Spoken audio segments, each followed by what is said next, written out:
પાછલા 5 વર્ષ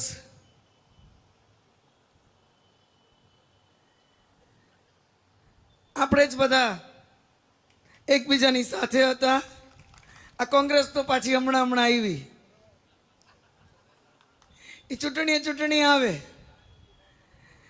આ બધું પાછું એટલે કરવું પડે. ચૂંટણી કોંગ્રેસ આવે એટલે.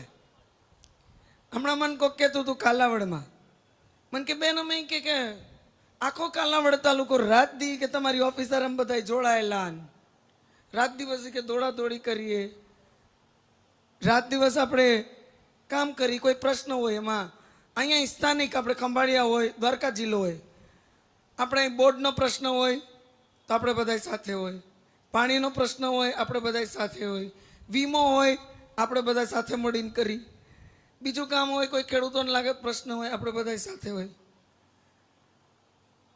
કાલાવડમાં આવી જ પરિસ્થિતિ છે. તાલુકાના આગેવાનો કે બેન કે આ બધું આપણે કે સતત તમારા કાર્યાલયમાં સંપર્કમાં હાથે તો એ કે હજી ખબર નહીં ક્યાંથી અફવાઓ એવી આવે કે વાં જોજો 5-10% ભાગ ક્યાંક કોંગ્રેસના લઈ જાય, વાં 20% ભાગ ક્યાંક કોંગ્રેસના લઈ જાય, ઓલા ગામમાં 20%માં ક્યાંક કોંગ્રેસ છે. હું તમને બધાને પૂછું છું, આપણી સ્થાનિક કોઈ સંસ્થાની ચૂંટણીઓ નથી. આજે લોકસભાની દ્રષ્ટિથી અને સમગ્ર આપણા વિસ્તારની જે રીતે આપણે બધા એકબીજાને જોડાયેલા છીએ એ દ્રષ્ટિથી વાત કરું અને લોકસભા, માત્ર લોકસભા અને રાષ્ટ્રની વાત કરું તો મારે આપ સૌને પૂછવું છે કે આજે કોંગ્રેસ ક્યાં છે અને ભવિષ્યમાં ભૂલથી કોંગ્રેસ જો મત લઈને આપણા અહીંથી જાશે તો કેન્દ્રમાં કોની પાસે જઈને એ પ્રશ્નની રજૂઆત કરવાના છે, કોને જઈને આપણું કામ કરાવવાના છે કે આપણા વિસ્તારના પ્રશ્નોની તે ખબર છે એવું એની પાસે એવું નેતૃત્વ છે. એટલે હું બધાને એમ કહેતી હતી 5 વર્ષ બધા રાત દિવસ સાથે હોય, કામ કરતા હોય, લગભગ બધા સંતોષકારક આપણે બધા સાથે જોડાયેલા હોય, પણ આ 5 વર્ષ પછી વચ્ચે કોંગ્રેસ આવે એટલે બધું કરવું પડે. પણ એ વાત આપણે સૌ જાણીએ છીએ કે ચૂંટણીએ કોંગ્રેસ જાગૃત થાય. અલગ અલગ મુદ્દા લઈને આપણી વચ્ચે જે કોંગ્રેસ આવે છે, ક્યારેક ખેડૂતોનો પ્રશ્ન લઈને આવે, ક્યારેક બેરોજગારીનો પ્રશ્ન લઈને આવે. પણ હું તમને બધાને એટલું જ કહેવા માંગુ છું, મારા પૂર્વ વક્તાઓ યોજનાઓની બધી વાતો કરી રહી હશે. આપણે આટલા દિવસ પ્રવાસ આ સમગ્ર જિલ્લાનો કર્યો, એ સમયે ઘણી બધી વાતો ચર્ચાઓ થઈ. મારી સામે જે બેઠેલો આખો વર્ગ છે એ આપણા જિલ્લાનો ખૂબ જ જાગૃત અને અમને ઘર ઘર સુધી જ્યારે જોડતો વર્ગ હોય ત્યારે એમાં વધુ વાત ના કરી.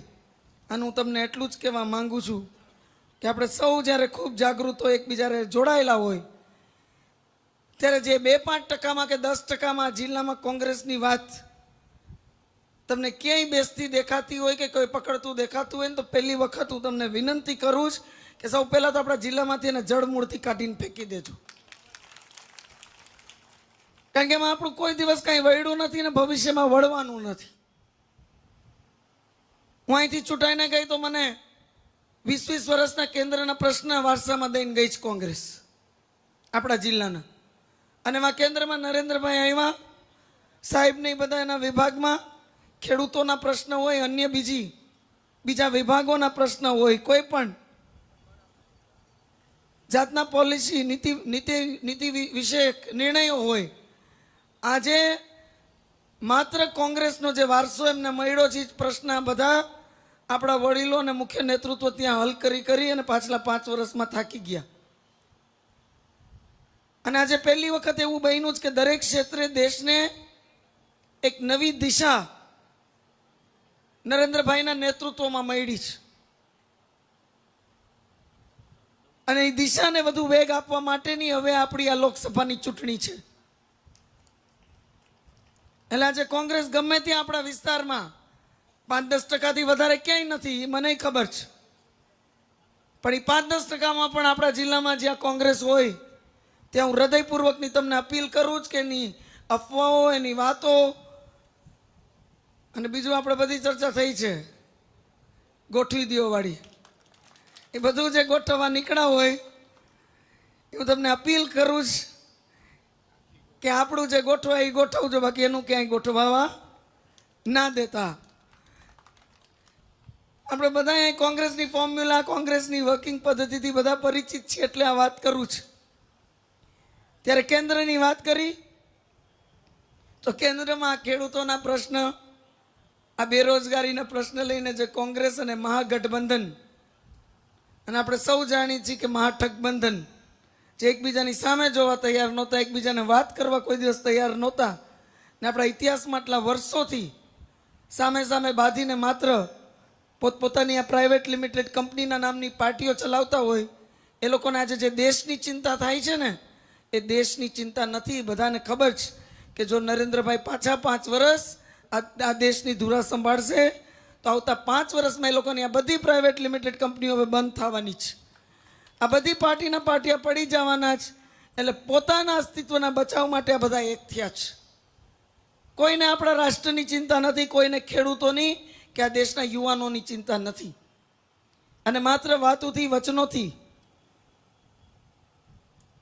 આ કોઈ કાર્ય સાર્થક નથી થતું. આયોજન બંધ, મજબૂત નેતૃત્વ, જેની એક મજબૂત નિર્ણય શક્તિ હોય અને એની નીચે સમગ્ર પાર્ટી અહીંયા પાયા સુધી દોડતી હોય, એવા જ વાતાવરણમાં ક્યાંક કામ અને સુવિધાઓ અને નિર્ણયો લોકો સુધી પહોંચાડી શકો છો.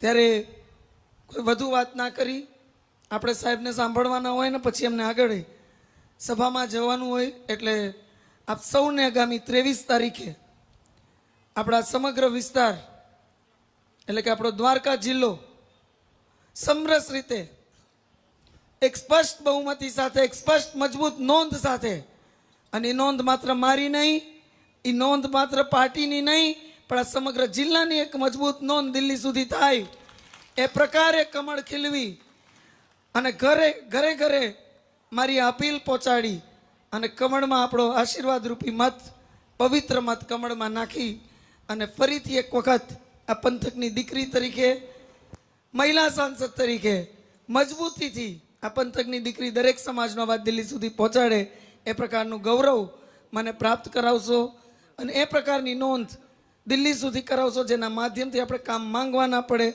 વગર માંગે આપણા સુધી સુવિધાઓ પહોંચે, એ પ્રકારની વ્યવસ્થા, વાતાવરણ અને પરિણામ આપ સૌ 23 તારીખ સુધીમાં ચોક્કસ સર્જશો.